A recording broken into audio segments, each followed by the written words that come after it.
रात का गहरा अंधेरा, एक बहुत बड़ी केमिकल फैक्ट्री और वहां से अपनी जान बचाकर भागती हुई 22 साल की एक लड़की अर्चना। चेहरे पर मौत का खौफ ऐसा था मानो कोई बहुत ही भयानक चीज उसका पीछा कर रही हो। बिना किसी देरी के इस खौफनाक रहस्य और साजिश के इस विश्लेषण में सीधे उतरते हैं और देखते हैं कि आखिर उस रात हुआ क्या था। अपनी कार को पागलों की तरह दौड़ाते हुए अर्चना अपने भाई अतुल को फोन मिलाती है। उसके आखिरी शब्द कुछ ऐसे थे, भैया मेरी बात गौर से सुनिए, मैं आपको बहुत ही इंपॉर्टेंट बात बताना चाहती हूँ। लेकिन इससे पहले कि वो अपना वो राज बता पाती, अचानक कार के सामने एक खौफनाक परछाई आ जाती है। एक जोरदार टक्कर होती है और कार एक भयानक धमाके के साथ आग के गोले में बदल जाती है। रोंगटे खड़े कर देने वाला मंजर था वो। अब अगर घटनाओं के क्रम को देखा जाए तो आगे जो हुआ ना, वो और भी ज्यादा अजीब था। उस धमाके वाली रात के बाद रविपुरम, जो कभी हजारों मजदूरों से भरा एक धड़कता हुआ इंडस्ट्रियल शहर हुआ करता था, वो अचानक खामोश हो गया। रातों रात सरकार ने इसे एक रिस्ट्रिक्टेड जोन घोषित कर दिया। मतलब वहां किसी को भी जाने या सवाल पूछने की बिल्कुल इजाजत नहीं थी। देखते ही देखते 5 साल बीत जाते हैं और रविपुरम भारी सुरक्षा के बीच एक वीरान भूतिया शहर बनकर रह जाता है। यहीं से कहानी दो बिल्कुल अलग दिशाओं में बढ़ जाती है। एक तरफ थी सरकार की ऑफिशियल रिपोर्ट, जिसमें बड़ी सादगी से कह दिया गया कि भाई ये तो सिर्फ एक टॉक्सिक गैस लीक या इंडस्ट्रियल एक्सीडेंट था। लेकिन दूसरी तरफ सच्चाई किसी और ही बात की तरफ इशारा कर रही थी। अतुल की गर्लफ्रेंड तान्या के हाथ इंटरनेट पर एक डिलीट किया हुआ यूट्यूब वीडियो लगता है और इस वीडियो का दावा इतना भयानक था कि सुनकर किसी के भी होश उड़ जाएं। उसका कहना था कि वहां कोई एक्सीडेंट नहीं हुआ था, बल्कि इंसानों पर जानबूझकर खौफनाक केमिकल एक्सपेरिमेंट किए गए थे। अब सोचिए, उस डिलीट किए गए वीडियो में एक ऐसी स्थिति के बारे में बताया गया था जो सच में रूह कंपा देती है। एक टर्म सामने आता है, लिविंग कॉर्प्स, या जिसे हम टॉक्सिक ज़ॉम्बी कह सकते हैं। इसका सीधा सा मतलब था न पूरी मौत न पूरी जिंदगी। उन दावों के हिसाब से फैक्ट्री के उन बेकसूर मजदूरों को भयानक केमिकल देकर ऐसी चलती फिरती लाशों में बदल दिया गया था जिन्हें कभी चैन की मौत भी नसीब नहीं हो सकती थी। और ये खौफनाक सच्चाई सिर्फ उस एक वीडियो तक ही सीमित नहीं थी। अतुल को लगातार बहुत भयानक सपने आ रहे थे। सपनों में उसे अपनी बहन अर्चना दिखाई देती थी, जिसकी त्वचा बुरी तरह झुलसी हुई और आंखें सड़ी हुई थीं। वो बार बार बस एक ही विनती करती, हमें मुक्त कर दो। मतलब ये डरावने सपने, वो डिलीटेड वीडियो और अर्चना का वो अधूरा फोन कॉल, इन सब चीज़ों ने मिलकर अतुल, तान्या और उनके एक दोस्त गौरव को इस सच्चाई की तह तक जाने के लिए मजबूर कर दिया। उन्होंने एक बहुत ही खतरनाक फैसला ले लिया। पुलिस की नजरों से बचकर घने जंगलों को पार करते हुए ये तीनों रविपुरम के उसी रिस्ट्रिक्टेड जोन में दाखिल हो जाते हैं और वहां कदम रखते ही एक कान फोड़ देने वाला सन्नाटा छा जाता है। वो जगह अब पूरी तरह से एक जहरीला वीरान इलाका बन चुकी थी, जहां की हवा में भी मौत की ठंडक महसूस हो रही थी। अंदर शहर का नजारा तो और भी ज्यादा रूह कंपा देने वाला था। रविपुरम में सब कुछ बिल्कुल वैसे ही जम गया था जैसे वो 5 साल पहले था। घरों के बाहर आज भी सूखने के लिए कपड़े लटके हुए थे। डाइनिंग टेबल पर खाना रखा हुआ था, जो अब पूरी तरह सड़ चुका था और जिससे भयंकर बदबू आ रही थी। ऐसा लग रहा था मानो लोग अपना काम बीच में ही छोड़कर अचानक हवा में कहीं गायब हो गए हों। लेकिन जल्द ही उन्हें यह एहसास हो गया कि वो वहां अकेले बिल्कुल नहीं है। अचानक पास ही के घर का लकड़ी का दरवाजा बहुत जोर से टूटता है और उस गहरे अंधेरे में 2 लाल चमकती हुई आंखें दिखाई देती हैं।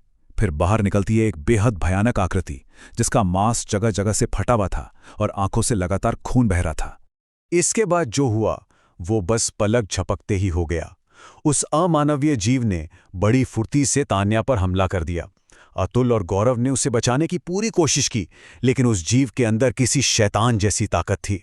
उसने एक ही झटके में दोनों दोस्तों को हवा में उछाल दिया और अपने भयानक दांत तान्या की गर्दन में गड़ा दिए और वहीं तान्या तड़प कर दम तोड़ देती है।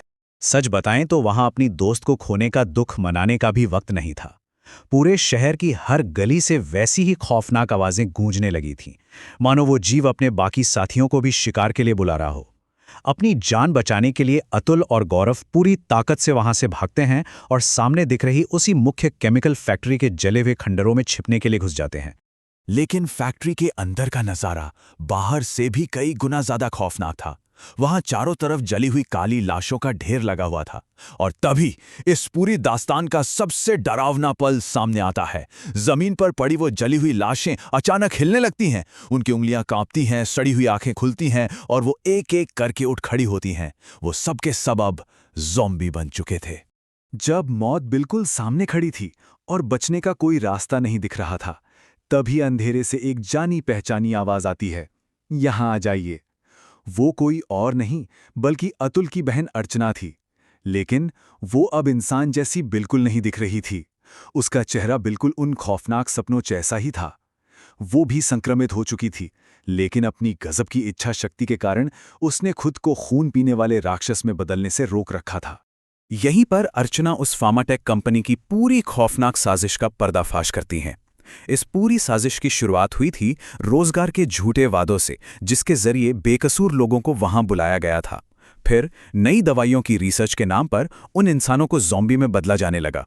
लेकिन जब ये एक्सपेरिमेंट फेल हो गया और मजदूरों ने वहां के वैज्ञानिकों को ही काट लिया, तो हालात पूरी तरह बेकाबू हो गए। और फिर सच्चाई को दुनिया से हमेशा के लिए मिटाने की खातिर सरकार ने खुद पूरे शहर में बम धमाका करवा दिया।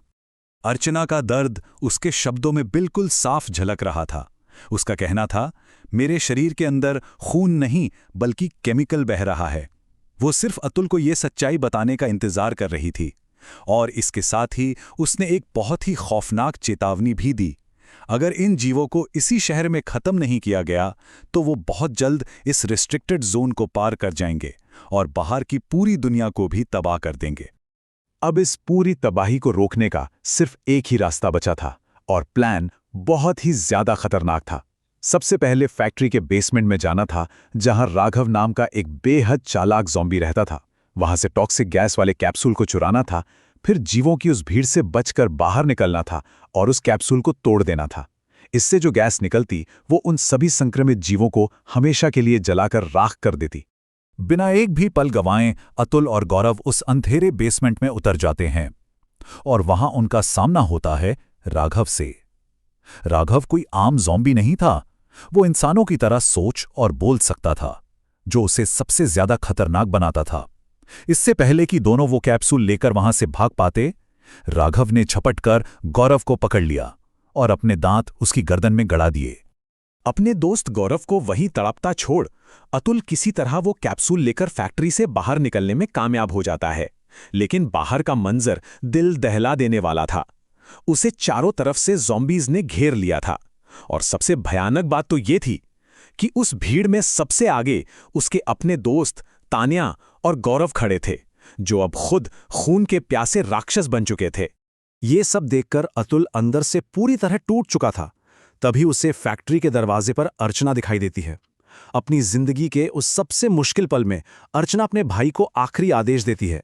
कहती है, भावनाओं में मत भइए, इस किस्से का अंत कीजिए। बाहरी दुनिया को बचाने के लिए अर्चना अतुल से खुद को और उसके दोस्तों को खत्म करने की गुहार लगा रही थी।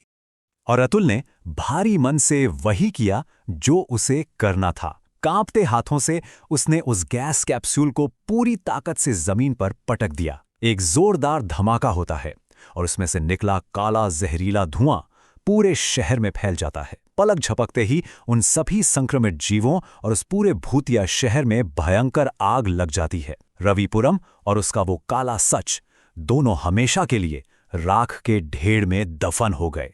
अतुल अकेला ही उस राख हुए शहर से बाहर निकल आता है। लेकिन इस पूरी दास्तान के खत्म होने पर एक बहुत बड़ा सवाल खड़ा रह जाता है। क्या सरकार और उस फार्मा कंपनी का वो खौफनाक राज सचमुच उस राख में दफन हो गया है, या फिर इस दुनिया के किसी और कोने में कोई और रविपुरम अपना सच सामने आने का इंतजार कर रहा है?